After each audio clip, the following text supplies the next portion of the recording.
PEGI 18.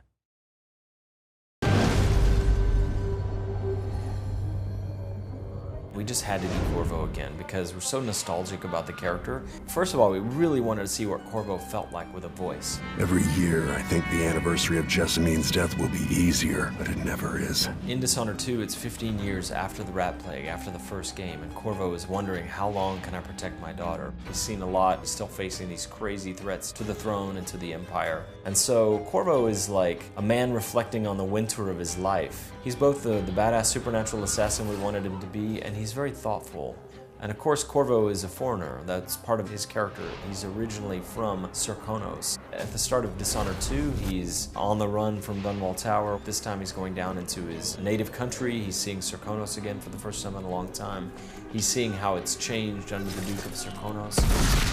And so it's a land that's familiar to him and unfamiliar at the same time. Corvo comes back with all his powers, and what we wanted to do is not only put them in the new engine, but also find interesting tweaks or improvement to them. It's interesting to look at Corvo's powers. He was a guy who was marked by the outsider during the rat plague when half the city was dead by plague. And so he has Devouring Swarm. You can now upgrade it so that you have 2 swarms of rats and larger swarms of rats. You can have a swarm that follows you around, Pied Piper style. And those are just some of the upgrades under Devouring Swarm.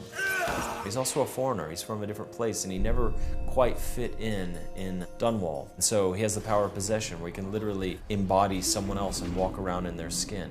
We loved possession. It's this ability that allows you to physically enter a character or an animal at first and exit somewhere else. So you actually use the character or the animal as a vessel to move through the world.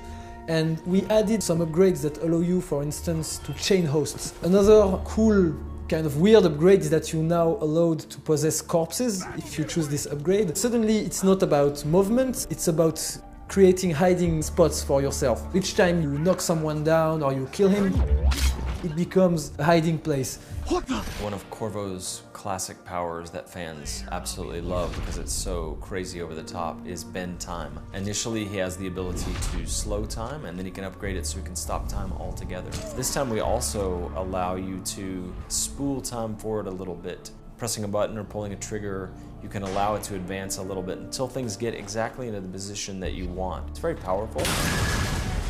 One of Corvo's signature powers from the first game is Blink.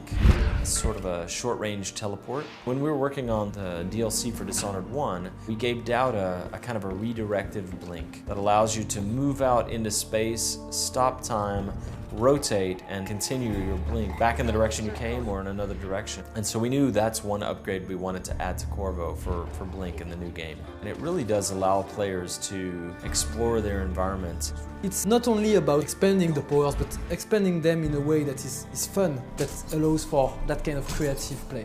Plus the new system for the supernatural powers, where we give upgrades for all of them and allow the player to go deeper on those and explore those mechanics and how they interact with stealth and combat situations. Players are really going to be torn. The new thing with Emily or the nostalgic thing with Corvo. Right now, if you asked me to choose between the two, I would be hard-pressed because I love them both. It's like choosing between your children.